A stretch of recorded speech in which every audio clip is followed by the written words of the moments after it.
El aire acondicionado del salón de eventos, Los Olivos, mantenía la atmósfera en unos perfectos 21 grados, pero yo sentía un frío distinto recorriéndome la espalda mientras caminaba hacia la cabecera. A mi alrededor, 150 invitados selectos bebían champán francés que yo había pagado, admirando unos arreglos florales que costaron más que la reforma de mi cocina. Ajusté la seda de mi vestido gris perla, un color que elegí para no opacar a nadie, y avancé con la seguridad de quien ha financiado cada centímetro cuadrado de la fiesta. Mis ojos buscaban los de Sofía, la sobrina a la que acuné cuando tenía fiebre y a la que vestí para su primera comunión, esperando esa mirada de complicidad que solíamos compartir. Sin embargo, al acercarme a la mesa principal, donde brillaban los cubiertos de plata bajo las arañas de cristal, la realidad se distorsionó bruscamente. No había una silla reservada para mí junto a los padres de la novia. El espacio estaba deliberadamente cerrado, como una fortaleza impenetrable construida con indiferencia y mantelería de lino importado. Patricia, mi hermana menor, se interpuso en mi camino con una suavidad coreografiada, bloqueándome el acceso con su cuerpo enfundado en un vestido dorado que gritaba protagonismo. Estaba a menos de 2 metros de mí, tan cerca que podía oler el perfume exclusivo que le regalé en su último cumpleaños, una fragancia que ahora me parecía empalagosa y traicionera. Ella no me miró a los ojos. Sus pupilas estaban fijas en la pantalla de su teléfono, tecleando con una velocidad frenética mientras mantenía una sonrisa congelada y plástica dirigida a los consuegros que observaban desde el otro lado. Era una escena absurda. 2 hermanas separadas por un abismo de silencio en medio del ruido de la celebración, con ella actuando como una portera de discoteca VIP en la boda de su propia hija. La tensión en su mandíbula delataba el esfuerzo por mantener la máscara de madre perfecta y abnegada. Un papel que jamás interpretó cuando había que cambiar pañales o pagar matrículas escolares, pero que ahora reclamaba como su derecho exclusivo ante la alta sociedad. En ese instante de parálisis, sentí una vibración seca y autoritaria en mi bolso de mano. Mi teléfono se iluminó con una notificación, rompiendo mi concentración y obligándome a bajar la vista. La luz de la pantalla cortó la penumbra del salón y vi que el mensaje provenía de Patricia, la misma mujer que estaba parada frente a mí, respirando el mismo aire. La cobardía de aquel acto me golpeó más fuerte que cualquier insulto verbal. No tuvo el valor de decírmelo a la cara. Prefirió esconderse detrás de la tecnología para asestar su golpe final. Mis dedos, acostumbrados a la precisión de las auditorías y al manejo de datos sensibles, temblaron imperceptiblemente al desbloquear el dispositivo. El mundo a mi alrededor pareció silenciarse. Los violines de la orquesta se convirtieron en un zumbido lejano, y mi atención se centró exclusivamente en esas líneas de texto que estaban a punto de redefinir mi existencia y mi relación con la sangre de mi sangre. Leí el mensaje 2 veces, asegurándome de que mi comprensión lectora no estuviera fallando por el shock emocional del momento. Las palabras brillaban con una crueldad digital. Ya no te necesitamos en la foto. Vete a la mesa 14, cada uno por su lado. Alcé la vista buscando la mesa 14 y la localicé al fondo del salón, en una esquina oscura y ruidosa, justo al lado de Minothesi. Las puertas batientes por donde entraban y salían los camareros con las bandejas de comida sucia me estaban desterrando al exilio social, lejos de los focos, lejos de la familia que yo había sostenido económicamente durante una década, tratándome como a una pariente lejana y vergonzosa que solo sirve para rellenar un asiento vacío. La humillación no era solo física por el desplazamiento, era una declaración de guerra simbólica, un borrado sistemático de mi presencia, ahora que la factura de la boda estaba saldada y los cheques ya habían sido cobrados. Mi corazón comenzó a bombear con fuerza, una taquicardia que en otro tiempo hubiera confundido con dolor, pero que mis años como contadora forense me habían enseñado a identificar como adrenalina táctica. Respiré hondo, tragándome las lágrimas que amenazaban con arruinar mi maquillaje, y activé ese interruptor interno que usaba cuando descubría un desfalco millonario en una empresa. No haría un escándalo. No les daría el placer de verme, convertida en la tía loca que grita en las bodas. Mi mente Entrenada para detectar patrones y fraudes, analizó la situación con una frialdad matemática. Esto no era un simple desaire, era una culminación de años de parasitismo. La tristeza inicial se solidificó rápidamente, transformándose en una indignación gélida y cortante, una armadura invisible que me permitió enderezar la espalda y mirar a mi hermana no como familia, sino como a un activo tóxico que debía ser liquidado de mi balance personal. Patricia aprovechó mi silencio para acercarse un paso más, invadiendo mi espacio personal con una confianza arrogante, creyendo que mi falta de reacción era su misión. Se inclinó hacia mi oído, manteniendo esa sonrisa falsa para que los fotógrafos no captaran la discordia, y susurró con una voz que destilaba veneno. «Por favor, no arruines la estética, Elena. Tu ciclo terminó». Esas 3 palabras, «tu ciclo terminó», resonaron en mi cabeza como la sentencia de un juez corrupto. Ella creía sinceramente que mi utilidad se medía en función de mi capacidad de pago y que, una vez cumplido el objetivo de casar a la niña con un buen partido, yo podía ser desechada como un envase vacío. La arrogancia en su tono era palpable, alimentada por años de mi propia permisividad, por cada vez que dije sí, cuando debí decir no, por cada deuda que perdoné en nombre de una lealtad familiar que solo fluía en una dirección. Con movimientos lentos y deliberados, saqué mi teléfono nuevamente, pero esta vez no para leer, sino para documentar. Hice una captura de pantalla del mensaje de WhatsApp, asegurándome de que la fecha y la hora quedaran registradas con claridad forense.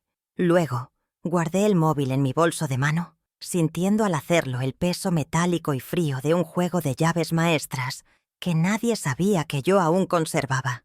Esas llaves abrían la casa donde Patricia vivía gratis, la casa que ella llamaba suya, pero que figuraba en mi escritura. Acaricié el metal a través del cuero del bolso, un talismán secreto que me recordaba quién tenía realmente el control de la situación. Ese pequeño peso en mi mano era la diferencia entre ser una víctima y ser una estratega.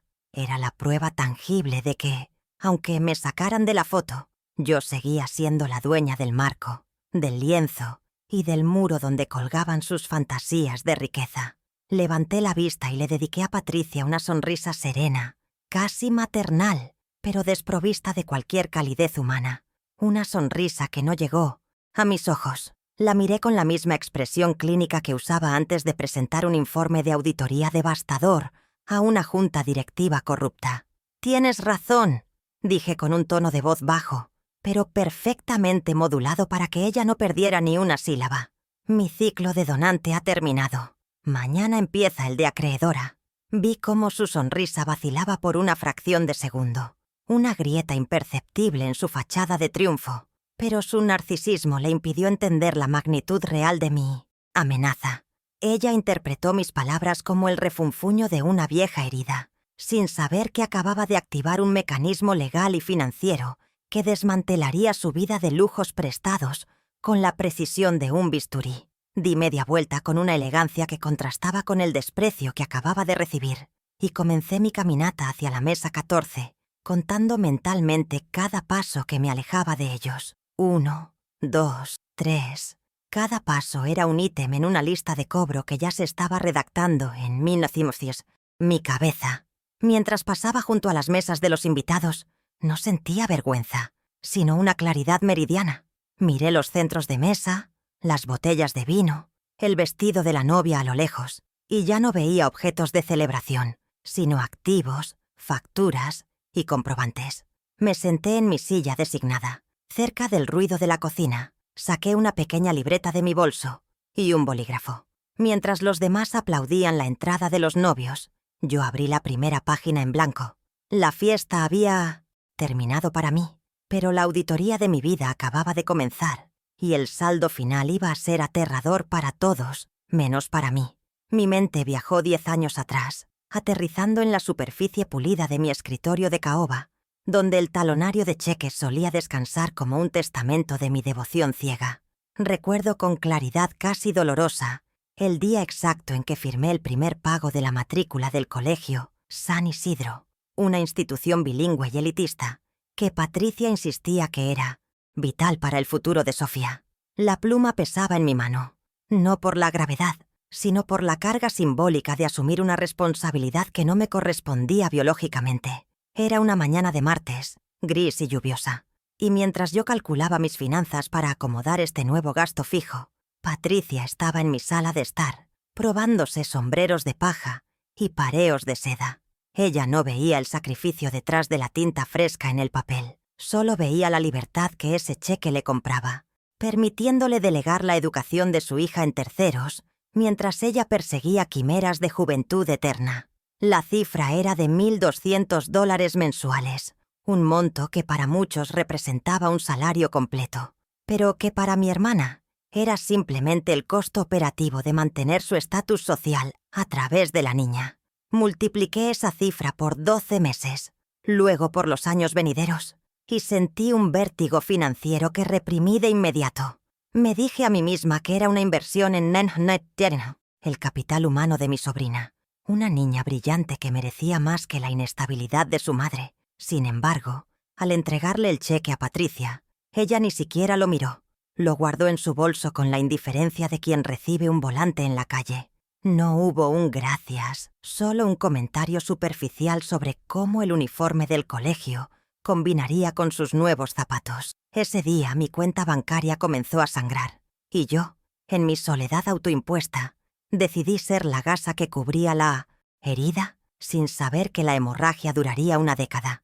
Mientras yo ajustaba mi presupuesto, recortando mis propias vacaciones y cenas fuera para cubrir la colegiatura, Patricia anunciaba su viaje espiritual a Bali. Lo vendió como una necesidad imperiosa para reencontrarse consigo misma, tras el estrés inexistente de su divorcio. Recuerdo verla partir con 3 maletas gigantescas, cuyo sobrepeso en el aeropuerto también terminé pagando yo con mi tarjeta corporativa.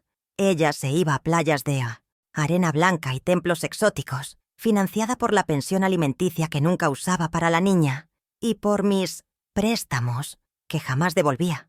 Yo me quedaba en la ciudad, lidiando con las tareas escolares de Sofía, las reuniones de padres y maestros donde me llamaban la señora madre, por error, y el silencio de mi propia casa, que se llenaba con la presencia de una niña que empezaba a ver en mí la figura de autoridad que su madre rehusaba ser. Aquellos meses fueron una lección brutal sobre la asimetría de nuestro vínculo. Yo trabajaba 14 horas diarias en mi firma de auditoría para mantener 2 hogares, mientras recibía fotos de Patricia bebiendo agua de coco y luciendo un bronceado perfecto. Cada imagen que llegaba a mi teléfono era una bofetada a mi esfuerzo, una prueba visual de que mi generosidad estaba financiando su hedonismo. Me convencía a mí misma de que lo hacía por Sofía, que la niña no tenía la culpa de la inmadurez de su madre, pero en el fondo, una semilla de resentimiento comenzaba a germinar.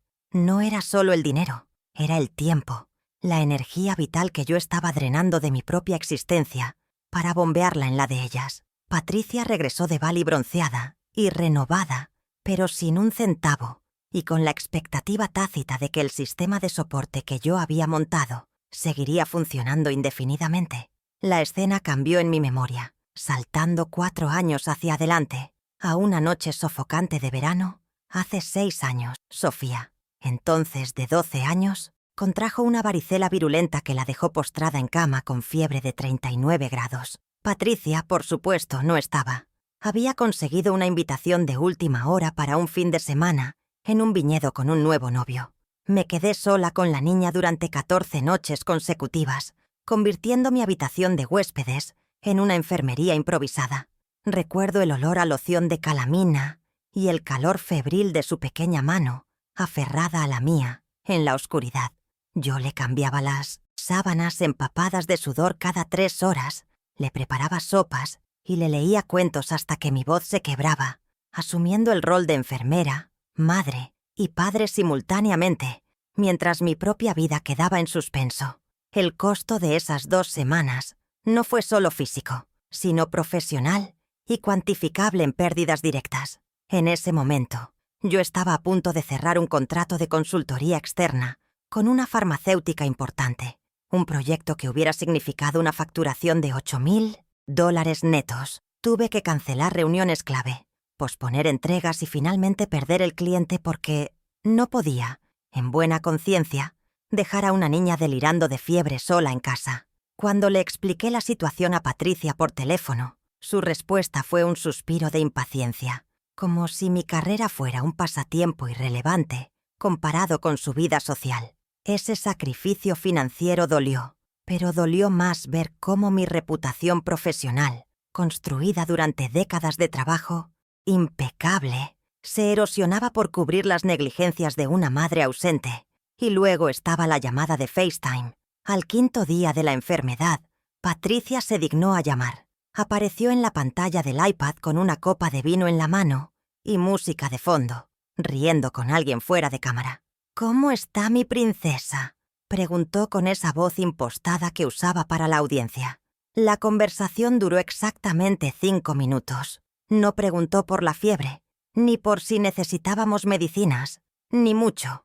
Menos me dio las gracias por perder mi contrato. Solo quería ver la cara de Sofía para sentirse menos culpable y luego colgar para seguir con su fiesta. Yo sostenía el iPad mientras Sofía, con la cara llena de marcas y los ojos llorosos, intentaba sonreírle a su madre. Al colgar, la niña se echó a llorar en mis brazos y yo sentí una furia fría crecer en mi pecho, una rabia que no pude expresar para no asustarla. Esa noche, mientras Sofía dormía finalmente sin fiebre, me di cuenta de que Patricia no solo me robaba dinero, me robaba la maternidad. Ella se llevaba el título y las fotos bonitas, pero yo me quedaba con los fluidos corporales, el miedo nocturno y las facturas médicas, el pediatra, las cremas especiales para que no le quedaran cicatrices, los antibióticos, todo salía de mi bolsillo. Sumé mentalmente los gastos de esa quincena. $300 en farmacia, 150 en visitas médicas a domicilio, más los 8.000 perdidos del contrato. Pero lo que no podía poner en una hoja de cálculo era el dolor de ver a mi sobrina buscar a su madre y encontrar solo una pantalla pixelada. Patricia estaba vaciando no solo mis cuentas, sino también el tanque emocional de su propia hija, dejándome a mí la tarea imposible de llenarlo. El recuerdo más reciente, y quizás el más costoso, data de hace apenas 2 años, la gran reforma de la casa de huéspedes. La propiedad, ubicada en el fondo de mi terreno, era una estructura sólida pero anticuada que necesitaba reparaciones menores. Sin embargo, Patricia, alegando que necesitaba su propio espacio para no sentirse una carga, mientras vivía gratis, me convenció de que era inhabitable. Me dejé arrastrar otra vez por su drama y contraté a un equipo de arquitectos. Durante 3 meses, mi jardín se llenó de escombros, polvo de cemento y ruidos de taladros desde las 7 de la mañana. Yo supervisaba la obra cada día, discutiendo con contratistas sobre el precio del metro cuadrado de porcelanato, mientras Patricia elegía los acabados más caros en catálogos de diseño, señalando con el dedo lo que quería como si fuera una reina en el exilio. La factura final ascendió a $35.000 americanos. Pagué por aislamiento térmico de última generación, ventanas de doble panel para que no le molestara el ruido, una cocina integral con encimeras de cuarzo y un baño estilo spa que era más lujoso que el mío propio. «Es para que estés cómoda», le dije al entregarle las llaves, tratando de justificar ante mí misma ese despilfarro obsceno. Ella recorrió el espacio con una mirada crítica, pasando el dedo por los marcos de las puertas, buscando polvo. No hubo abrazo, no hubo una oferta de pago a plazos, ni siquiera simbólica. Para ella, esa casa renovada era un derecho adquirido, una compensación mínima por ser mi hermana. Yo había construido un palacio para una parásita, y lo peor es que lo había hecho creyendo que eso compraría, al fin, un poco de paz y gratitud. Pero el golpe de gracia, el que realmente selló mi destino como la villana de esta historia, en su mente retorcida, llegó una semana después de la mudanza. Estábamos en su nueva cocina de cuarzo, y yo cometí el error de mencionar que el gasto había desequilibrado un poco mis reservas para la jubilación. Patricia me miró con una frialdad que me heló la sangre. Dejó su taza de té sobre la encimera inmaculada y soltó la frase que hoy resuena en mi cabeza con más fuerza que nunca. «El dinero no es nada para ti, Elena. Tú no tienes hijos, No tienes en qué gastarlo. Tu dinero está muerto, como tu útero. Esa crueldad gratuita, ese uso de mi soledad y mi infertilidad como arma para justificar su explotación financiera, fue el momento exacto en que algo se rompió dentro de mí. No lloré, solo asentí, y salí de allí. Ahora, sentada en la mesa 14 de esta boda grotesca, repaso esas escenas no como memorias dolorosas, sino como evidencia forense. Cada dólar de la colegiatura, cada hora de sueño perdida por la varicela, cada baldosa de esa casa de huéspedes, todo está registrado en mi cerebro con la precisión de un archivo Excel. Ellas creían que mis silencios eran de sumisión, que mi generosidad era infinita y que mi falta de hijos me obligaba a ser la proveedora eterna de los suyos. Se equivocaban. Lo que ellas llamaron ayuda familiar y regalos, yo lo reclasifiqué en mi mente esa noche. Ya no eran donaciones a fondo perdido, eran cuentas por cobrar. Y a diferencia de los bancos, yo no iba a negociar los intereses moratorios. La historia de mis sacrificios había terminado. La historia de mi cobro estaba a punto de empezar. Regresé a casa esa noche con el silencio zumbando en mis oídos, un contraste absoluto con el estruendo superficial de la boda. Me quité los zapatos de tacón en el recibidor, sintiendo el frío del mármol bajo mis pies cansados, y caminé directamente hacia mi despacho, ignorando la luz parpadeante del contestador automático en la sala. Ese espacio era mi santuario, una habitación forrada de estanterías de roble y archivadores metálicos que contenían la única verdad inalterable de mi vida: los números. Encendí la lámpara de escritorio, una luz verde esmeralda que bañó la superficie de trabajo con una claridad clínica, y dejé mi bolso sobre la mesa. No me cambié de ropa.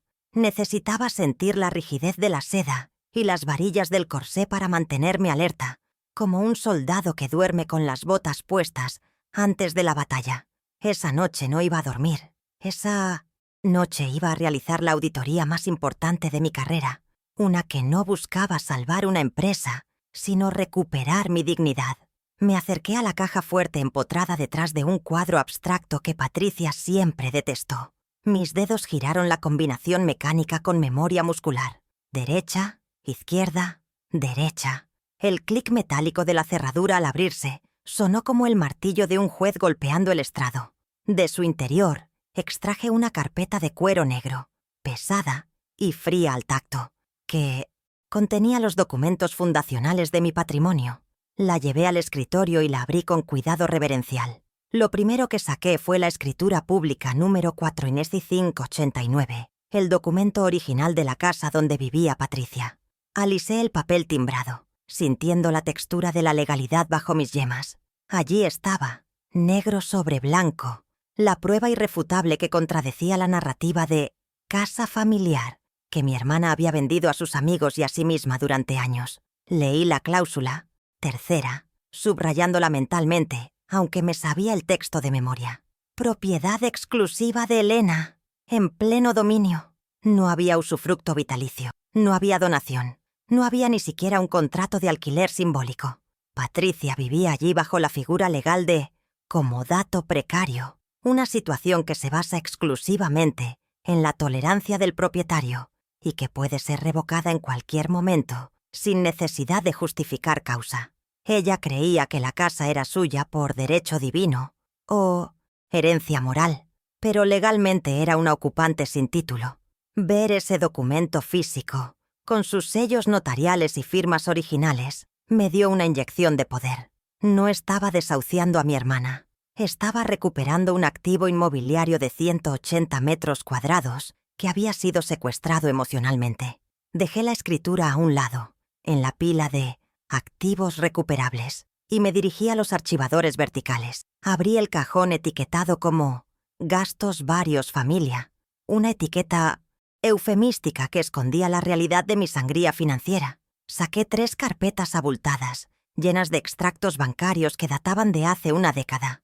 El olor a papel viejo y tinta seca llenó mis fosas nasales, un aroma que para mí significaba trabajo. Me senté, tomé un marcador amarillo fluorescente y comencé a revisar los estados de cuenta mes a mes. Mi objetivo era trazar la ruta del dinero, conectar cada retiro de mi cuenta con un evento en la vida de Patricia, transformando recuerdos difusos en evidencia contable dura y pura. La memoria puede fallar o ser manipulada por la culpa, pero los débitos bancarios son eternos, jueces. La primera correlación apareció en los extractos de hace 6 años. Encontré la transferencia de $8.500 a la clínica privada donde operaron a Sofía de urgencia por una apendicitis. Junto a esa fecha, en el extracto de la tarjeta de crédito suplementaria que yo pagaba, apareció un cargo por $2.000 en una boutique de lujo el 11th mismo día de la operación. Mientras yo pagaba al cirujano y sostenía la mano de la niña en recuperación, Patricia estaba comprando ropa para levantarse el ánimo por el susto. Subrayé ambos montos con una línea gruesa y agresiva.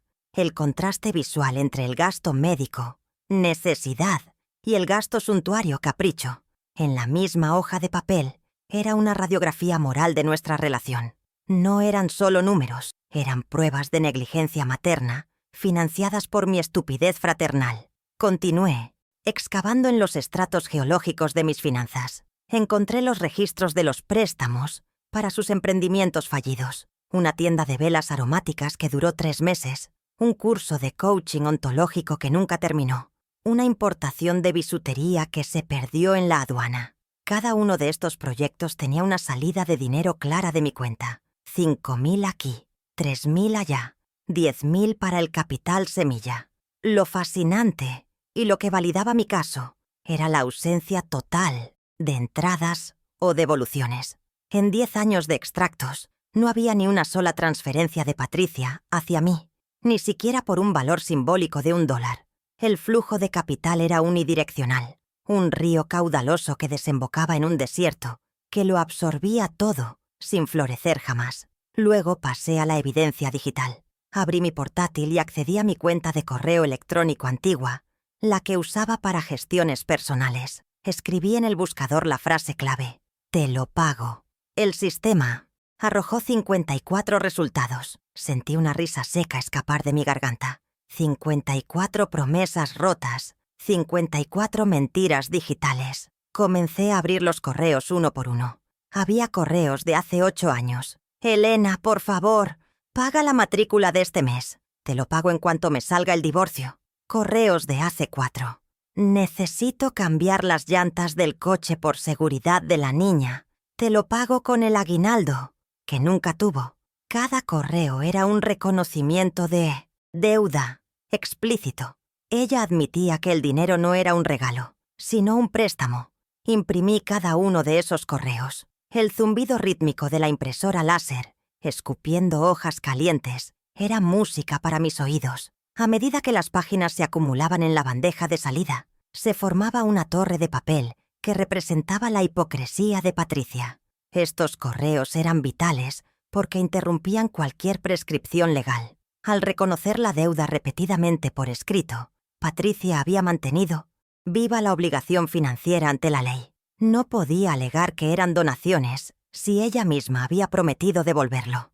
Tomé la pila de correos impresos, todavía tibios, y los grapé cronológicamente. Esta no era una disputa de «dijo, me dijo». Era una cadena documental de incumplimientos contractuales que cualquier juez de primera instancia entendería en 5 minutos. Mi siguiente parada fue el cajón de seguros y vehículos. Saqué la póliza del SUV que Patricia conducía, un vehículo de alta gama que yo había comprado a mi nombre para que ella tuviera transporte seguro. La póliza costaba $850 al año, más el impuesto de circulación y el mantenimiento que se debitaban automáticamente de mi cuenta. Al leer la póliza, verifiqué lo que sospechaba. Yo figuraba como la tomadora del seguro y propietaria del vehículo, mientras que ella solo aparecía como conductora autorizada. Esto significaba 2 cosas. Primero, que yo podía cancelar el seguro y prohibirle el uso del coche en cualquier momento. Y segundo, y más aterrador, que si ella atropellaba a alguien, yo sería la responsable civil subsidiaria. Esa revelación me provocó un escalofrío. Estaba exponiendo todo mi patrimonio a la imprudencia de una mujer que vivía en una realidad paralela. Si Patricia tenía un accidente conduciendo borracha después de una fiesta, podrían embargar mis cuentas, mi casa, mis ahorros. Yo no solo la estaba financiando, la estaba asegurando contra sus propios desastres. Tomé un post-it rojo y escribí sobre la póliza: riesgo crítico, cancelar inmediatamente. La visión de ese coche, que para ella era un símbolo de estatus para ir al club, se transformó ante mis ojos en una bomba de tiempo con ruedas que llevaba mi nombre en la matrícula. Recuperar ese coche no era solo una cuestión de dinero, era una medida de protección civil básica. Con la evidencia física y los correos organizados, llegó el momento de la pieza central de mi auditoría: el archivo maestro. Abrí Excel y creé un nuevo libro de cálculo al que titulé, con ironía amarga, La Crianza S.A.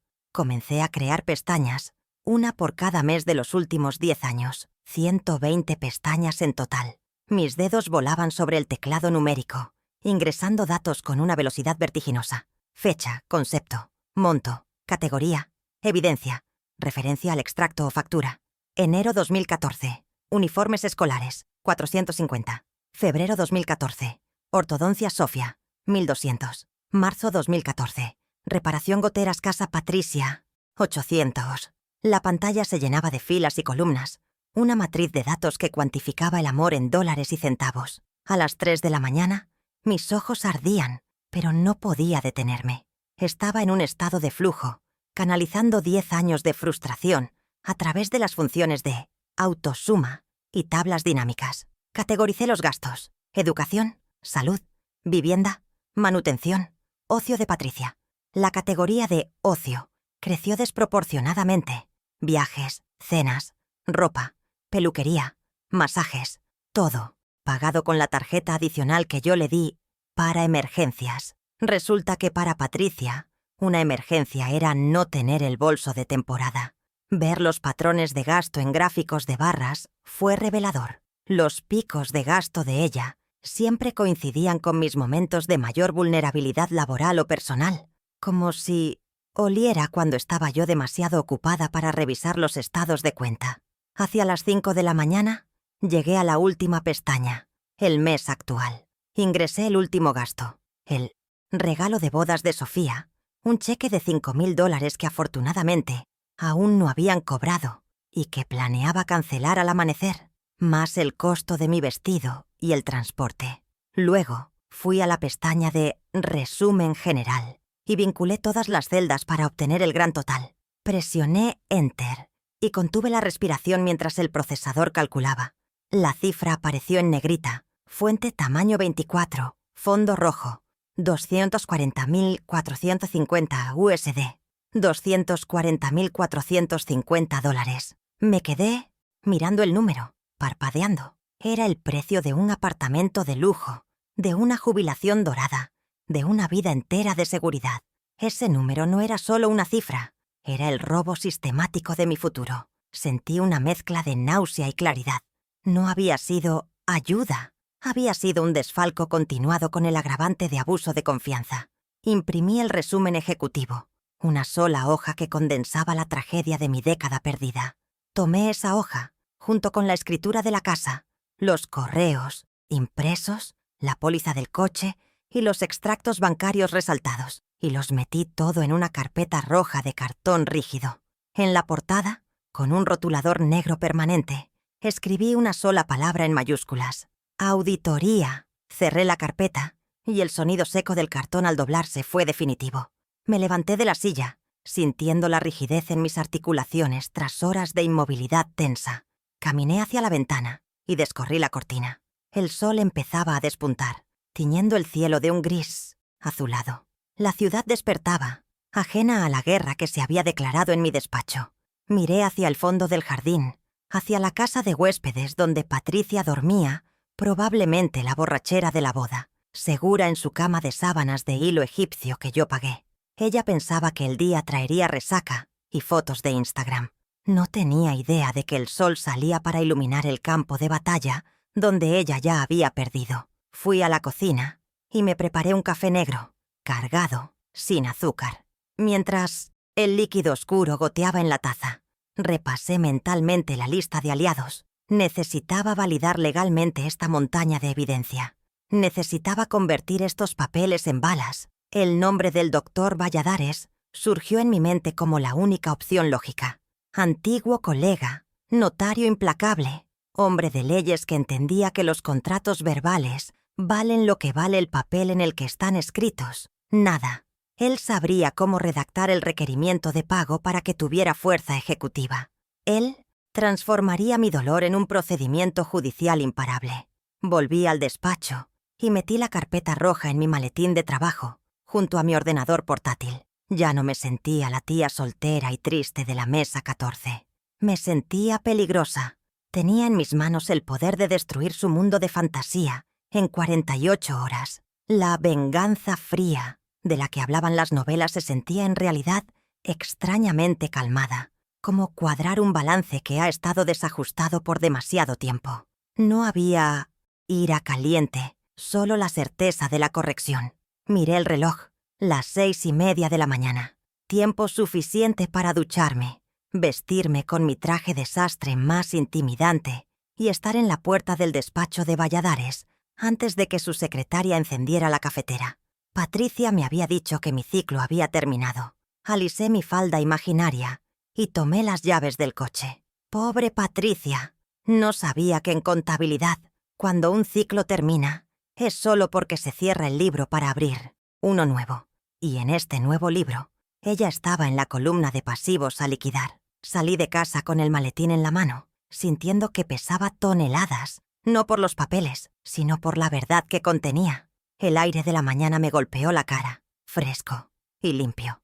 Arranqué mi coche, no el SUV que ella usaba, sino mi sedán fiable y pagado, y conduje hacia el centro de la ciudad. Mientras manejaba, una frase se repetía en mi mente, al ritmo del motor. Una frase que le diría al notario en cuanto me sentara frente a él. Quiero ejecutar la deuda, toda, hasta el último centavo. El plan silencioso estaba a punto de dejar de ser una idea para convertirse en una maquinaria en movimiento. La ciudad pasaba rápido por mi ventanilla, borrosa y gris. Mis manos apretaban el volante con firmeza. Ya no había vuelta atrás. La auditoría estaba completa. La evidencia era abrumadora. La sentencia ya estaba dictada en mi conciencia. Ahora solo faltaba que un juez pusiera el sello. Y mientras aparcaba, frente al edificio de la notaría, supe que la Elena que entró en esa boda ayer había muerto. Y la que estaba a punto de entrar en ese despacho era alguien a quien Patricia debería haber temido desde el principio. Una acreedora que ya no aceptaba amor como moneda de pago. A las 9 en punto de la mañana del lunes, empujé la pesada puerta de roble del despacho del doctor Valladares, mi antiguo colega y notario de confianza. El olor a libros viejos y cera para madera me recibió como un abrazo familiar, un recordatorio de que estaba entrando en un terreno donde las emociones no tienen cabida, solo los hechos documentados. Valladares, un hombre de 70 años con la mirada afilada detrás de unas gafas de carey, se levantó sorprendido al verme sin cita previa. Pero mi expresión le indicó que esto no era una visita social. Sin decir una palabra, coloqué la carpeta roja sobre su inmaculado escritorio, permitiendo que el sonido sordo del impacto hablara por sí mismo. «Necesito revocar mi testamento actual, Humberto», dije con una calma que contrastaba con la tormenta que traía dentro. «Y necesito redactar un requerimiento de pago notarial con carácter de ejecución inmediata». Él me miró. Luego miró la carpeta y asintió lentamente, entendiendo que la Elena conciliadora había muerto el fin de semana. Nos sentamos y abrí la carpeta, desplegando el archivo maestro frente a sus ojos expertos. Valladares revisó las hojas de cálculo, los correos impresos y la escritura de la casa en silencio durante 10 minutos eternos. Podía ver cómo sus cejas se arqueaban al sumar mentalmente las cifras, comprendiendo la magnitud del abuso financiero que yo había permitido. Cuando llegó a la cifra final de $240,000, se quitó las gafas y me miró con una mezcla de lástima profesional y respeto renovado. «Esto no es una disputa familiar, Elena. Esto es un saqueo sistemático», sentenció con voz grave. «Legalmente tienes suficiente aquí para embargar hasta sus pensamientos, pero necesito saber si estás dispuesta a llegar hasta el final. No habrá vuelta atrás una vez que notifiquemos Lo miré fijamente a los ojos, sin parpadear. No quiero vuelta atrás. Quiero justicia contable. Empecemos por el testamento. El primer paso fue quirúrgico y devastadoramente simbólico. El testamento anterior, redactado hace 15 años, dejaba el 100% de mis bienes, incluyendo la casa principal, las inversiones y las joyas de mi madre, a mis sobrinos, Sofía y su hermano menor. Con un trazo de bolígrafo, esa realidad dejó de existir. Valladares redactó el nuevo documento según mis instrucciones precisas. Todo mi patrimonio pasaría a ser liquidado tras mi muerte para financiar una fundación benéfica dedicada al rescate y cuidado de gatos callejeros. Era una ironía deliberada, cumpliendo la profecía burlona de Patricia sobre convertirme en la loca de los gatos. Pero ahora, esos gatos vivirían mejor que ella. Firmé el Nuevo Testamento con una caligrafía firme, sintiendo cómo el peso de la obligación familiar se levantaba de mis hombros. Mis sobrinos ya habían recibido su herencia en vida, en forma de colegios privados y viajes. No les debía ni un centavo más. Con el destino de mi muerte resuelto, nos enfocamos en el conflicto de mi vida.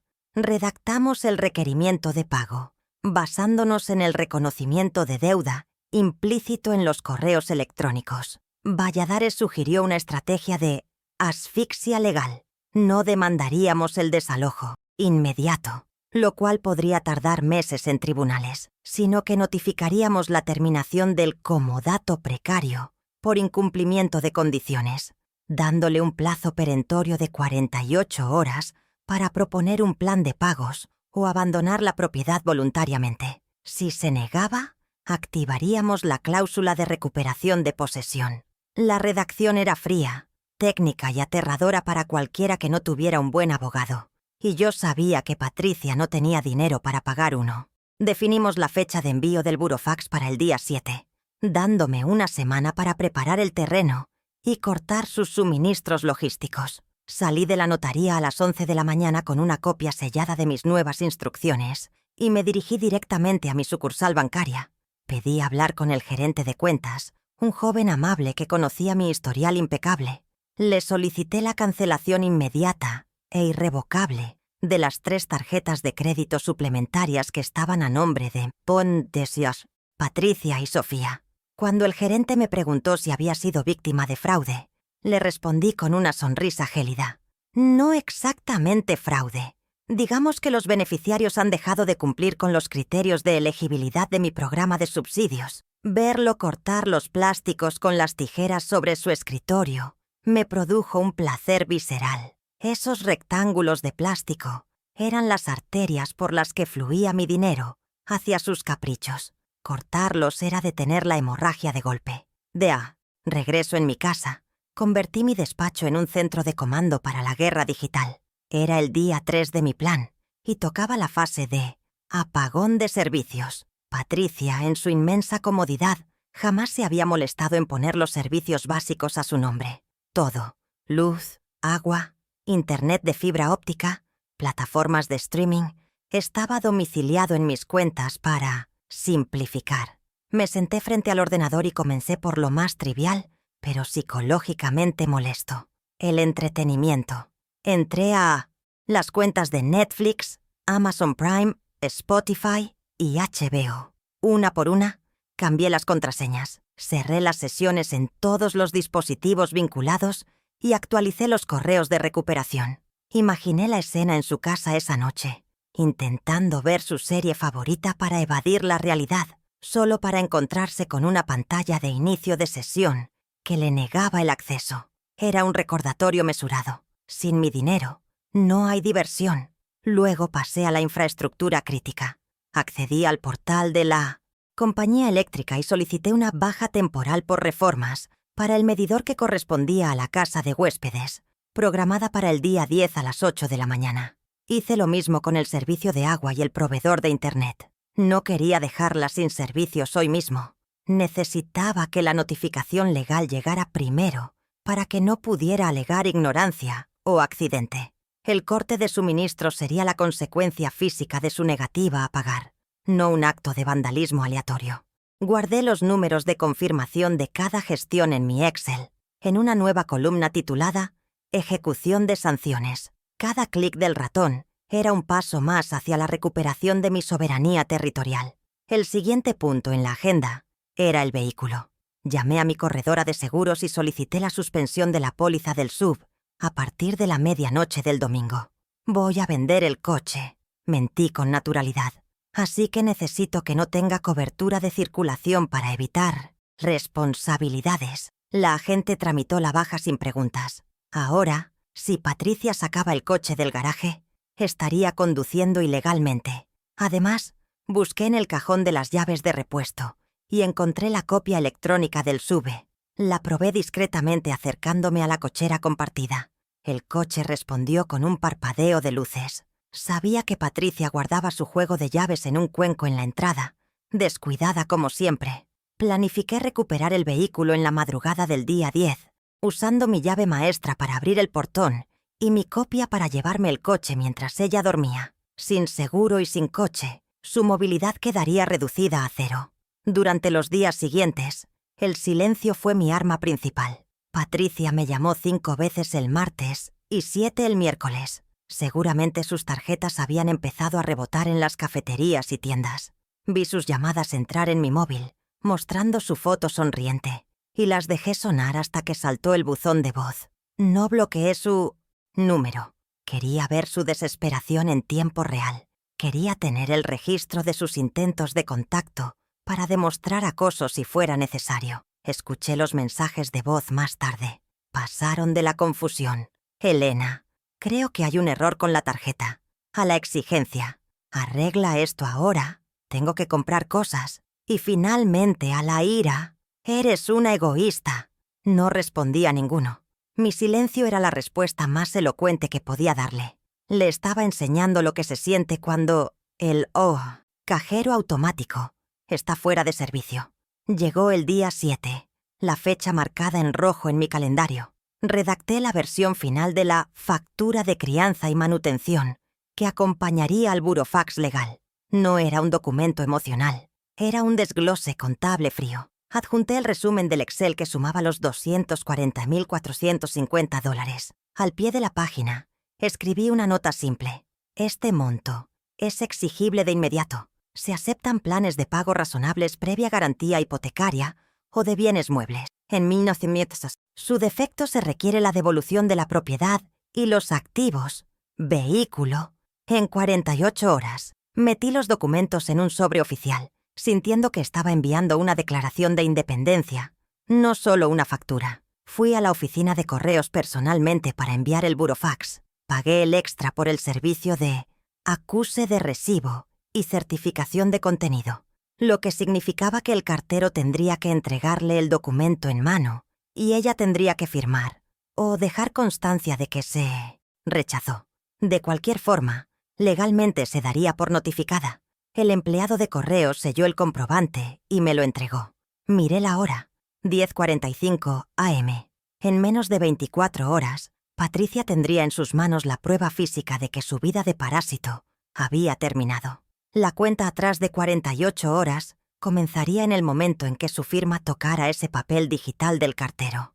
Mientras regresaba a casa, hice una última parada estratégica. Visité a una empresa de seguridad privada y cerrajería de alta gama. Contraté un servicio de cambio de cerraduras de emergencia y aseguramiento perimetral para el día 10 a las 9 de la mañana. Pagué por adelantado a 2 guardias de seguridad uniformados para que estuvieran presentes durante el proceso. Es un desalojo conflictivo de un familiar, expliqué al encargado. Necesito presencia disuasoria, no violencia, solo presencia. Quiero que se aseguren de que nadie interfiera con el cerrajero. El hombre asintió, acostumbrado a los dramas familiares de la clase alta. Me aseguró que sus hombres eran profesionales y discretos. Tener seguridad privada era vital. Sabía que Patricia intentaría montar un espectáculo y yo necesitaba testigos imparciales que garantizaran el orden. De vuelta en mi fortaleza, me dediqué a observar. Desde la ventana de mi habitación en el segundo piso, tenía una vista perfecta de la entrada de la casa de huéspedes. Vi a Patricia salir esa tarde, vestida con ropa deportiva de marca, subiéndose al SUV, cuyo seguro ya no existía. La vi gesticular airadamente por teléfono, probablemente quejándose con alguna amiga sobre mi locura. No tenía idea de que estaba conduciendo un coche que yo planeaba confiscar en 3 días, ni de que al volver, tal vez su serie de Netflix ya no cargaría. Su ignorancia era casi conmovedora. Vivía en una burbuja de negación tan gruesa que ni siquiera el rechazo de sus tarjetas de crédito la había hecho detenerse a pensar en las consecuencias reales. Ella creía que esto era un berrinche mío, una fase que se me pasaría con unas flores baratas o una disculpa a medias. Esa noche cené sola en mi cocina, disfrutando de un plato sencillo de sopa y pan. La casa estaba en silencio, pero era un silencio diferente al de antes. Antes era el vacío de la soledad, ahora era la calma de la estrategia. Revisé mi lista de tareas. Testamento revocado, hecho. Tarjetas canceladas, hecho. Burofax enviado, hecho. Cerrajería contratada, hecho. Servicios programados para corte, hecho. Todo marchaba según el cronograma. No había dejado cabos sueltos. Cada paso estaba respaldado por la ley y por la lógica financiera. Me sentía poderosa, en control, como la directora de orquesta de una sinfonía de justicia poética que estaba a punto de alcanzar su crescendo. Sin embargo, sabía que el verdadero conflicto estaba por estallar. El burofax llegaría mañana por la mañana. Patricia leería la cifra. Leerá la amenaza de desalojo. Su mundo se derrumbaría y su reacción sería volcánica. Me preparé mentalmente para los gritos, los golpes en mi puerta, las llamadas a los parientes lejanos para hacerme quedar mal. Pero esta vez yo tenía el guión escrito y ella no tenía ni idea de sus líneas. Me fui a la cama temprano. Necesitaba descansar. Mañana sería el día en que la realidad golpearía a mi hermana en la cara con la fuerza de un documento notarial certificado, y yo quería estar despierta y alerta para no perderme ni un solo detalle del impacto. Antes de cerrar los ojos, miré el monitor del sistema de cámaras de seguridad que había instalado hace años, pero que casi nunca miraba. En la pantalla, la casa de huéspedes se veía tranquila, con las luces encendidas gastando mi electricidad por última vez. Mañana, esa luz empezaría a parpadear. Imaginé a Patricia abriendo el sobre, sus ojos recorriendo las líneas redactadas por Valladares, su rostro transformándose al entender que el nosotros de la familia ya no incluía mi cuenta bancaria. Ella creía que el silencio de estos días era sumisión, una retirada cobarde de mi parte. No sabía que yo no me estaba retirando, simplemente estaba cargando el arma legal, apuntando con precisión y esperando el momento exacto para apretar el gatillo administrativo. El golpe en la puerta principal no fue una llamada, fue una agresión. Eran las 11:15 de la mañana del 8º día, apenas 30 minutos después de que el sistema de rastreo de correos confirmara la entrega del burofax. Yo estaba sentada en el sillón de lectura, con una taza de té Earl Grey, humeante entre las manos, esperando precisamente este momento. No me sobresalté. Al contrario, sentí la satisfacción fría de quien ve cómo una ecuación química reacciona exactamente como se predijo en el laboratorio. Patricia no esperó a que le abriera. Usó su juego de llaves, ese que yo estaba a punto de inutilizar, y entró como un huracán en mi vestíbulo. La vi venir desde el pasillo, con el rostro descompuesto por una mezcla de incredulidad y furia, agitando el sobre certificado en su mano derecha como si fuera un arma cargada. Por primera vez en años, no llevaba maquillaje perfecto ni esa sonrisa ensayada de dama de sociedad. Traía la crudeza de la desesperación pintada en las ojeras y en el cabello revuelto. Se plantó frente a mí, respirando con dificultad, invadiendo mi espacio de paz con su caos habitual. Pero esta vez, el caos tenía un sabor distinto.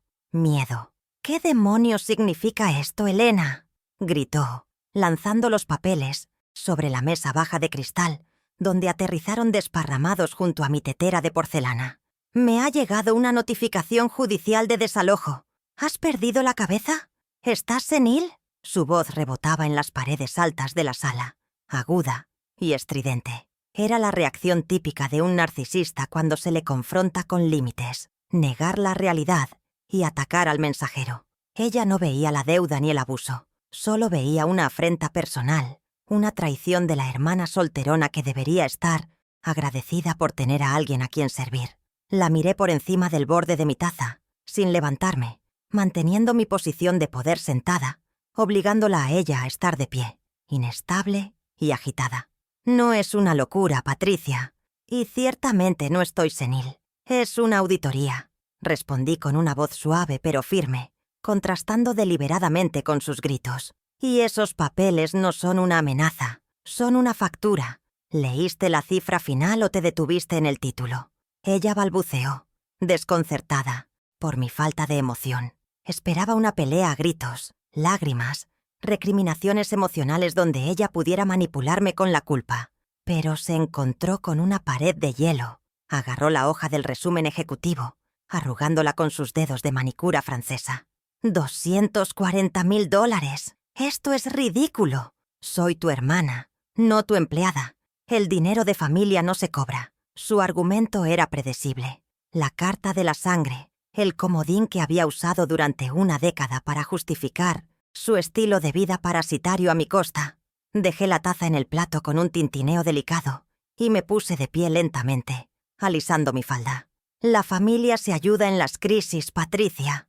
Lo que tú has hecho durante 10 años no es pedir ayuda. Es vivir de una subvención que no te ganaste. Caminé hacia la ventana, dándole la espalda momentáneamente, para demostrarle que sus gritos no me intimidaban. Ese dinero representa mi tiempo, mi trabajo y mi retiro. Tú decidiste gastarlo en viajes, espirituales y ropa de marca mientras yo pagaba el colegio de tus hijos. Ahora, simplemente estoy cerrando el grifo. La fiesta se acabó. Sentí su mirada clavada en mi nuca, cargada de odio. El silencio que siguió fue denso, cargado de una electricidad estática que presagiaba violencia verbal. Ella estaba procesando la información, buscando en su arsenal de manipulación alguna herramienta que aún funcionara. ¿Y las tarjetas?, preguntó, bajando la voz a un tono que pretendía ser amenazante, pero sonaba patético. Fui a comprar el desayuno y la tarjeta fue rechazada frente a todos. ¡Qué humillación, Elena! Me hiciste pasar vergüenza en la panadería. Ahí estaba, la verdadera herida. No le importaba la deuda de $250,000. Le importaba que el cajero de la panadería supiera que su tarjeta no pasaba. Su reputación, ese castillo de naipes construido sobre mi cuenta corriente, estaba temblando. Me giré para mirarla a los ojos. Las tarjetas eran suplementarias a mi cuenta. Como ya no eres dependiente económica mía, sino una deudora morosa, el banco las canceló por riesgo financiero. Deberías agradecer que no te denuncié por uso indebido de fondos ajenos. La vergüenza es opcional, Patricia. El pago es obligatorio. Ella dio un paso atrás, como si le hubiera dado una bofetada física. Por primera vez, vi en sus ojos el destello del pánico real. Se dio cuenta de que no era un error del sistema ni un capricho temporal. Intentó cambiar de táctica, suavizando su postura, buscando la lágrima fácil. Pero, ¿qué voy a hacer? No tengo liquidez ahora mismo. Sofía necesita cosas. ¿Vas a dejar a tu sobrina en la calle? Usar a mi sobrina como escudo humano era su movimiento más bajo, y yo estaba preparada para pararlo. Sofía tiene 24 años, Patricia. Ya no es una niña. Y curiosamente, ella me llamó ayer para preguntarme cómo estaba. Algo que tú no has hecho en meses. Ella entenderá. Esto es entre tú y yo. Tienes 48 horas para presentar un plan de pagos o desocupar la casa de huéspedes. No puedes echarme. Tengo derechos. Llevo viviendo ahí 2 años. Su voz volvió a subir, recuperando la agresividad al ver que la lástima no funcionaba. Consulté con mi abogado. Mintió, porque sabía que no tenía uno. Dice que si he vivido ahí, tengo derechos de posesión. No me voy a ir, Elena. Y no te voy a pagar esa cifra absurda. Sonreí internamente. Estaba cayendo en la trampa de la arrogancia ignorante. No sabía que el como dato precario es la figura legal más débil para un ocupante, y que yo tenía la escritura y los registros de suministros a mi nombre. Su abogado imaginario no podría salvarla de la realidad documental que yo había armado con el doctor Valladares. Puedes intentarlo, dije con indiferencia. Pero te advierto 2 cosas. Primero, Los suministros de luz y agua están a mi nombre y he solicitado su corte temporal por reformas para el lunes. Segundo, si decides atrincherarte, la demanda pasará de civil a penal por apropiación indebida. Tú eliges, sales con dignidad y cajas o sales con la policía y antecedentes. Su rostro palideció visiblemente. La amenaza de perder los servicios básicos fue un golpe de realidad tangible. Vivir sin aire acondicionado, sin Netflix y sin agua caliente era, para ella, peor que la cárcel. Estaba acorralada en su propio juego de confort, y yo tenía la mano en el interruptor principal. Patricia miró a su alrededor, buscando algo que romper o robar, pero mi sala estaba inmaculada y libre de objetos pequeños de valor. Su frustración era palpable. Se dirigió hacia la puerta, pero se detuvo antes de salir, girándose con una sonrisa maliciosa que me puso en alerta. «Está bien, Elena. Juega a la banquera dura. Pero te olvidas de algo. Esta noche es la reunión trimestral de la Asociación de Vecinos, y yo soy la presidenta». Hizo una pausa dramática, saboreando su pequeña parcela de poder imaginario. «Voy a contarles a todos lo que estás haciendo. Voy a decirles que estás abusando de una madre soltera, que estás demente. Te voy a destruir socialmente en este barrio. Nadie te volverá a saludar». «Adelante», respondí, manteniendo mi postura serena aunque mi pulso se aceleró ligeramente ante la perspectiva del conflicto público. «Convoca a la reunión. Asegúrate de que estén todos. Me encantará escuchar tu versión de los hechos ante una audiencia». Ella no esperaba esa respuesta. Pensó que el miedo al escándalo me frenaría, pero no sabía que yo ya había descontado el costo reputacional. Mi dignidad no dependía de la opinión de los vecinos, pero la suya sí. Ella salió dando un portazo que hizo vibrar los cristales, convencida de que tenía un as bajo la manga para la reunión de la noche. Caminé hacia la ventana y la vi cruzar el jardín hacia la casa de huéspedes. Iba sacando las llaves del coche de su bolso, caminando con paso decidido hacia el SUV aparcado en la entrada. Iba a intentar salir, probablemente para buscar aliados o simplemente para escapar de la asfixia de la casa. Abrí la ventana rápidamente y le grité, rompiendo mi propia regla de no alzar la voz, pero era una advertencia de seguridad necesaria. «¡Patricia!». Ella se detuvo junto a la puerta del conductor, mirándome con desprecio. «Ni se te ocurra encender ese coche», le grité con autoridad. «El seguro fue cancelado anoche. Si mueves ese vehículo un solo metro y pasa algo, irás a la cárcel por conducción temeraria sin cobertura, y yo lo reportaré como robado si sale de la propiedad». Se quedó congelada, con la mano en la manija de la puerta. Miró el coche brillante, su símbolo de estatus, su burbuja de metal y cuero. Luego me miró a mí, y por primera vez vi el odio puro, sin filtros. Se dio cuenta de que no solo le había cortado el dinero, sino también las piernas.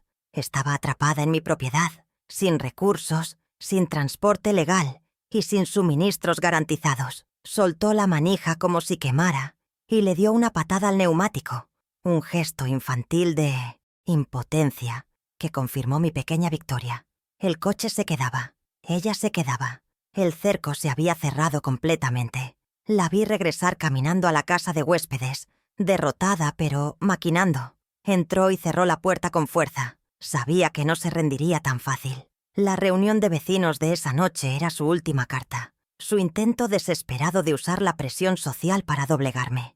Ella creía que el tribunal de la opinión pública me condenaría por crueldad fraternal. No sabía que yo asistiría a esa reunión no como acusada, sino como fiscal, y que llevaría conmigo el proyector y las pruebas que desmontarían su presidencia y su fachada de respetabilidad en tiempo real. Regresé a mi escritorio y marqué el número del doctor Valladares.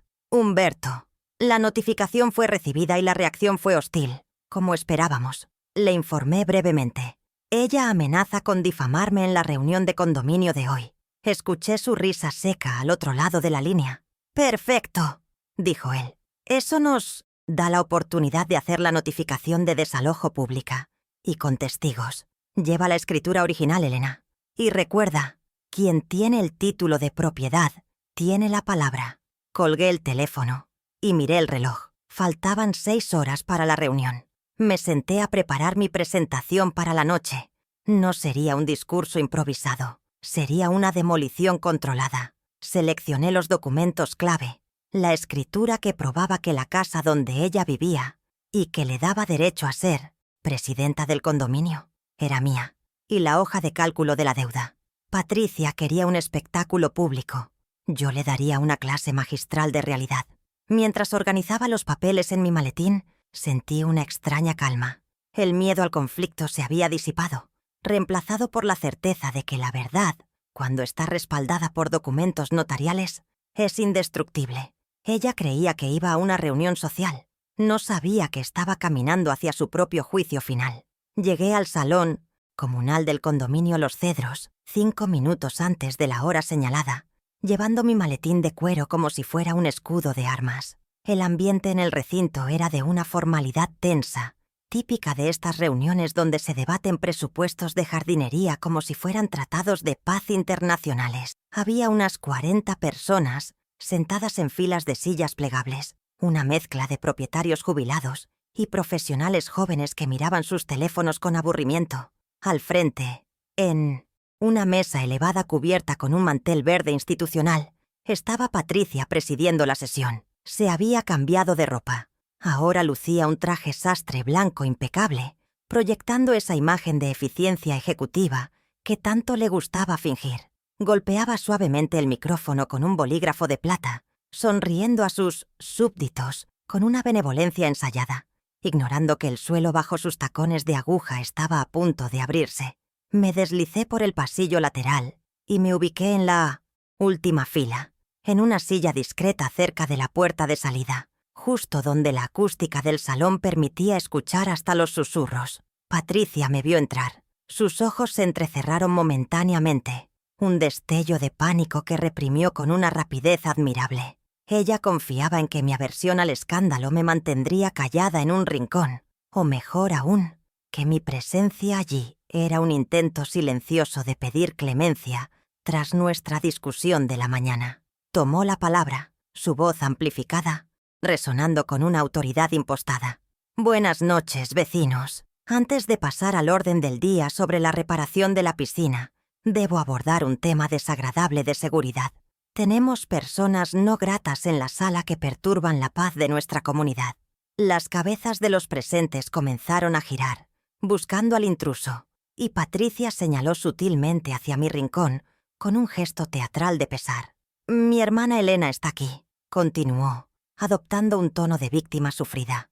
«Lamentablemente, está pasando por un momento de inestabilidad emocional severa y ha venido a causar problemas. Les pido paciencia y comprensión. Es una situación familiar dolorosa que estoy manejando con médicos». Un murmullo de lástima recorrió la sala. La narrativa estaba siendo tejida magistralmente. Yo era la loca, ella la santa cuidadora. Sentí la indignación subir por mi garganta como ácido, pero la tragué.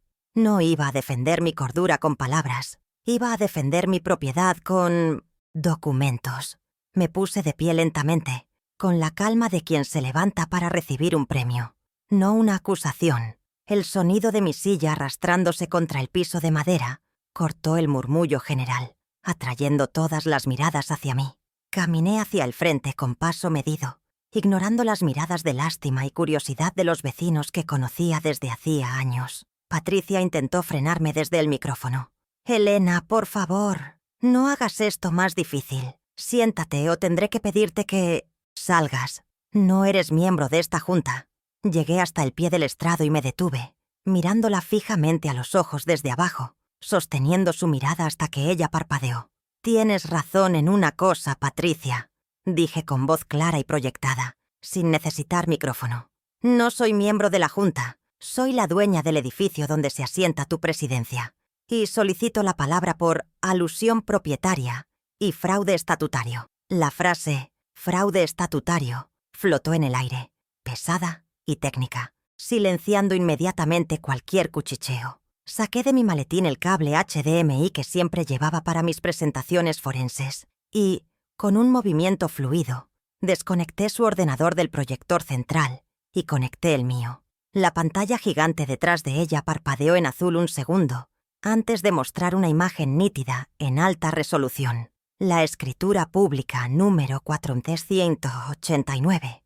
El documento ocupaba toda la pared, con mi nombre, Elena Valdés, resaltado en amarillo brillante en la sección de Mefios, titular del pleno dominio. Según el artículo 4 de los estatutos de este condominio, comencé a explicar, girándome hacia la audiencia como si fuera una junta de accionistas. Para ser presidente de la asociación, es requisito indispensable ser propietario titular de una unidad habitacional.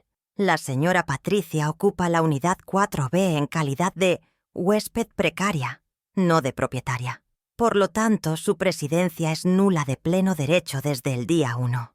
El salón estalló en un caos de voces. Los vecinos se inclinaban hacia adelante, entrecerrando los ojos para leer la escritura proyectada. Patricia se puso de pie de un salto, tirando su silla hacia atrás. «¡Eso es un tecnicismo! ¡Es la casa de mi familia! ¡Ella me la regaló de palabra!», gritó, perdiendo la compostura ejecutiva. Su voz chillona contrastaba con la frialdad de la evidencia en la pantalla. «Las palabras se las lleva el viento, Patricia, pero las escrituras se quedan en el registro de la propiedad», respondí sin mirarla, enfocada en la audiencia. «Nunca hubo donación. Hubo un préstamo de uso que ha sido revocado hoy mismo por incumplimiento de condiciones y falta de pago». La palabra pago introdujo el siguiente elemento de mi estrategia: el dinero. Cambié la diapositiva. La escritura desapareció para dar paso al gráfico de la deuda histórica. Era una visualización de barras rojas que crecían exponencialmente, año tras año, culminando en la cifra monstruosa de 240.450 USD. El silencio en la sala se volvió absoluto, casi religioso. Se podía escuchar el zumbido del ventilador del proyector. «Lo que ven aquí no es ayuda familiar», expliqué, usando mi puntero láser para señalar los picos más altos. «Son matrículas de colegio privado, viajes de placer, reformas de lujo y manutención integral que la señora Patricia prometió pagar y nunca lo hizo. Estoy auditando esta relación porque la insolvencia moral ha superado a la financiera». Escuché un «Dios mío» ahogado en la primera fila. La magnitud de la cifra transformaba el drama doméstico en un escándalo financiero legítimo. Patricia, viendo que su estatus de propietaria se había evaporado, recurrió a su última línea de defensa, la lágrima. Salió de detrás de la mesa, bajando al nivel del público, con los ojos llenos de lágrimas que parecían brotar a comando. «¡Mírenla!», sollozó señalándome con un dedo tembloroso. «Es un monstruo. Me está cobrando la crianza de mis hijos. Soy una madre sola que ha dado todo por su familia. Y ella, que es millonaria y no tiene a nadie, quiere dejarme en la calle. Es envidia». Algunos vecinos, conmovidos por el espectáculo, parecieron dudar. Era una actuación digna de un Oscar, apelando a la narrativa de la madre coraje contra la banquera desalmada. Sabía que ese era su movimiento. Siempre lo fue. Esperé a que terminara su soliloquio, manteniendo una expresión de aburrimiento clínico. Cuando hizo una pausa para tomar aire, lancé mi contraataque. «No te estoy cobrando el amor, Patricia. Te estoy cobrando el abuso. Y sobre lo de madre sola», hice clic en el control remoto. La pantalla mostró una serie de correos electrónicos y extractos bancarios donde se veían las transferencias para sus retiros espirituales, en fechas coincidentes con enfermedades de sus hijos. «Aquí están las pruebas de quién cuidaba a los niños mientras tú viajabas con mi dinero. La madre sola estaba en Bali, mientras la tía millonaria estaba en la sala de urgencias. No uses a tus hijos como escudo. Ya son adultos y saben leer estados de cuenta». La atmósfera en la sala cambió drásticamente. La lástima se transformó en repulsión. Los vecinos, que también eran padres y abuelos, miraban los documentos con el ceño fruncido. La hipocresía de Patricia había quedado expuesta bajo la luz cruda de un proyector de 4000 lúmenes. Ella intentó hablar de nuevo, pero un vecino anciano, el señor Martínez, se levantó en la segunda fila. «Si no es propietaria, no puede presidir», dijo con voz ronca. «Y si debe ese dinero, bueno, eso explica por qué nunca se aprobó la auditoría de la caja chica del edificio. Ese comentario fue la estocada final. La duda sobre su honestidad personal se contagió a su gestión pública. Patricia estaba perdiendo no solo la batalla contra mí, sino contra todo su círculo social. Aproveché el momento para cerrar el cerco legal. Saqué del maletín el documento más reciente, el que el notario había sellado esa misma tarde. Esta es la notificación formal de terminación de contrato de vivienda, anuncié levantando el papel para que todos lo vieran. Tienes 48 horas para desalojar la propiedad. El plazo comenzó a correr esta mañana. Y para que quede claro ante testigos, cualquier intento de sacar bienes que pertenezcan al inventario de la casa será considerado hurto. Dejé el documento sobre la mesa del estrado, justo donde antes estaba su vaso de agua. Fue un gesto de poder definitivo. Poner la orden de expulsión en el lugar de su presidencia. Patricia miró el papel como si fuera Antrax. Su rostro pasó del rojo de la ira al gris de la derrota. Se dio cuenta de que no había vuelta atrás. No había buenos vecinos que la salvaran, porque a nadie le gustan los morosos ni los impostores. Esto es ilegal. No puedes hacerme esto aquí, susurró. Pero su voz ya no tenía fuerza. Se había encogido físicamente, perdiendo esa estatura arrogante que le daban los tacones y la impunidad. Es perfectamente legal, Patricia. Mi abogado, el doctor Valladares, está encantado de explicarte los detalles si tienes dudas, pero te sugiero que uses el tiempo para empacar, no para litigar. Entonces, activé la última fase de la coreografía, la consecuencia inmediata. Miré hacia la puerta del fondo y asentí levemente. 2 guardias de seguridad privada, uniformados y serios, entraron al salón y se quedaron parados discretamente junto a la salida. No hicieron nada agresivo. Solo su presencia cambió la temperatura de la habitación. La seguridad está aquí para garantizar que la reunión continúe sin intrusos, dije devolviéndole su propia palabra. Como ya no eres presidenta ni propietaria, técnicamente no tienes derecho a estar en esta asamblea de dueños. Por favor, retírate. La humillación fue total. El silencio era tan denso que se podía cortar con un cuchillo. Patricia miró a los guardias, miró a los vecinos que desviaban la mirada avergonzados de haberla apoyado, y finalmente me miró a mí. No hubo más gritos. Entendió que si hacía una escena, los guardias la sacarían a la fuerza, y eso sería una foto que ni ella podría superar. Recogió su bolso de marca con manos temblorosas, intentando mantener un rastro de dignidad que ya no existía. Caminó por el pasillo central, que ahora parecía kilométrico, bajo el escrutinio de 40 pares de ojos que la juzgaban. Al llegar a la puerta, intentó una última maniobra para salvar la cara. Sacó su teléfono para pedir un transporte, ya que sabía que no podía usar el SUV.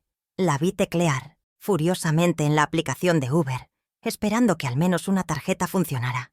Pero en el silencio del salón se escuchó el pitido distintivo de pago rechazado de su móvil. 1, 2, 3 veces. Su saldo era 0. Su crédito estaba muerto. Se quedó parada en el umbral, con el teléfono en la mano, dándose cuenta de que estaba atrapada. No tenía casa, no tenía coche, no tenía presidencia, y ahora ni siquiera tenía cómo irse de allí sin caminar. Uno de los guardias, con una cortesía profesional que resultaba irónica, le abrió la puerta. «Señora, por favor», indicó hacia el exterior oscuro. Patricia tuvo que salir caminando hacia la noche, sola, dejando atrás la luz cálida del salón y la vida de privilegios que creyó tener garantizada. La puerta se cerró tras ella con un clic suave pero definitivo. En ese momento, sentí que la balanza del universo se reequilibraba. La tríada de consecuencias se había cumplido. Había perdido el techo, la casa, la movilidad, el coche, Uber y el estatus, la presidencia. Todo en menos de 20 minutos. Me quedé de pie frente a la asamblea, desconectando mi ordenador con tranquilidad. La pantalla azul volvió a aparecer, borrando la evidencia de su vergüenza. Pero la memoria de lo visto quedaría grabada en la comunidad para siempre. El señor Martínez carraspeó, rompiendo el hechizo. «Bueno», dijo mirando el asiento vacío de la presidencia, «supongo que necesitamos elegir una nueva junta directiva provisional. Doña Elena, ¿usted se postula?» La pregunta flotó en el aire, cargada de respeto temeroso. Ahora sabían quién tenía el poder real, quién tenía los papeles y quién tenía la capacidad de ejecutar. Sonreí, una sonrisa verdadera por primera vez en semanas. No, gracias, señor Martínez. Yo solo vine a poner orden en mis libros contables. La política se la dejo a ustedes. Yo tengo una mudanza que supervisar y una fundación de gatos que planificar. Cerré mi maletín, sentí el peso satisfactorio de la justicia cumplida y caminé hacia la salida. Los vecinos se apartaron a mi paso, abriéndome camino no por cortesía, sino por reverencia. Nadie se atrevió a susurrar. Habían presenciado una ejecución financiera en vivo y habían aprendido la lección más importante de todas. Nunca subestimes a la mujer tranquila que guarda los recibos. Salí al aire fresco de la noche. A lo lejos, vi la silueta de Patricia caminando erráticamente por la acera, alejándose del complejo. No sentí lástima, solo un inmenso alivio. La deuda estaba saldada públicamente, mi nombre estaba limpio, y por primera vez en 10 años, el aire que respiraba me pertenecía solo a mí. Me subí a mi coche, el sedán modesto que siempre había estado a mi nombre, y arranqué el motor. La vibración del volante se sintió como un aplauso. La noche era joven, y yo tenía que prepararme para el día siguiente, cuando las cerraduras cambiarían y mi nueva vida comenzaría oficialmente.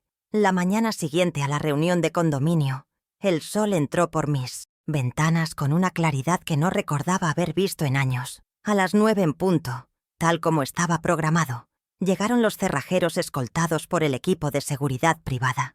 El sonido de los taladros perforando las cerraduras de la casa de huéspedes no me pareció ruido, sino la melodía final de una liberación largamente postergada.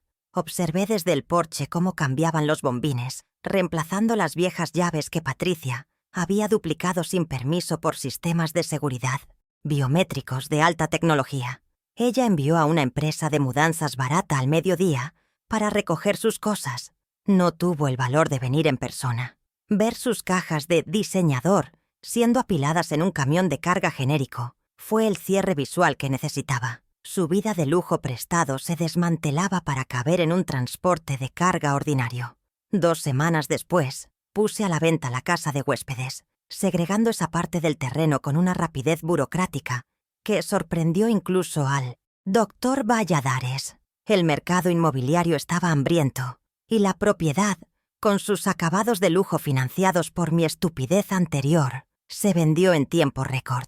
Cerré el trato por $450,000, una inyección de capital líquido que fue directamente a un fideicomiso irrevocable a mi nombre. Por primera vez en mi vida, no sentí la necesidad de guardar por si acaso alguien de la familia necesitaba ayuda. Ese dinero tenía un solo destino: mi futuro.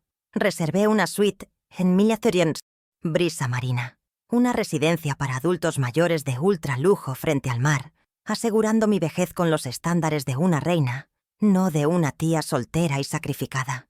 La reacción de la familia extendida fue un silencio incómodo, roto solo por la visita de Sofía un mes después del desalojo. Llegó a mi puerta con los ojos rojos y una actitud humilde que no le conocía. Se sentó en mi sala, rechazando el té, y balbuceó una disculpa a medias sobre el comportamiento de su madre, pero pronto derivó hacia lo inevitable.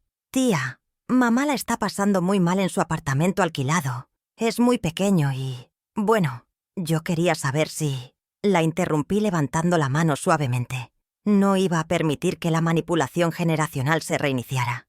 Abrí el cajón de la mesa y saqué un documento simple de una sola página que había redactado. El contrato de relación familiar. «Sofía, te quiero mucho», le dije deslizando el papel hacia ella. «Pero nuestra dinámica ha cambiado. Si quieres ser parte de mi vida, será bajo estos términos: 0 discusiones sobre dinero, 0 intermediación por tu madre y 0 expectativas de herencia, ya que todo está destinado a la fundación». Ella leyó el papel, atónita. Era un límite duro, sin matices. «Esto no es negociable. Si vienes a visitarme, que sea porque quieres ver a tu tía Elena, no al cajero automático Elena». Hubo un momento de tensión, pero luego vi algo en sus ojos: alivio. Ella también había sido rehén de las expectativas de Patricia. Asintió y firmó el papel simbólico. Ese día recuperé a una sobrina, pero perdí a una dependiente. Y el cambio valió la pena. Patricia, por su parte, tuvo que enfrentarse a la realidad del mercado laboral a los 55 años. Me enteré por terceros de que consiguió un trabajo como recepcionista en una clínica estética. Irónicamente, el tipo de lugar donde antes gastaba mi dinero. La deuda de $240.000 sigue vigente en los registros judiciales, bloqueando cualquier intento suyo de obtener crédito. Cada mes, el juzgado me notifica un embargo simbólico de su salario, $150. No es por el dinero, que tardaría siglos en recuperar a ese ritmo. Es por el recordatorio mensual que recibe en su nómina. Cada vez que ve ese descuento, recuerda que las facturas de la vida, tarde o temprano, se pagan.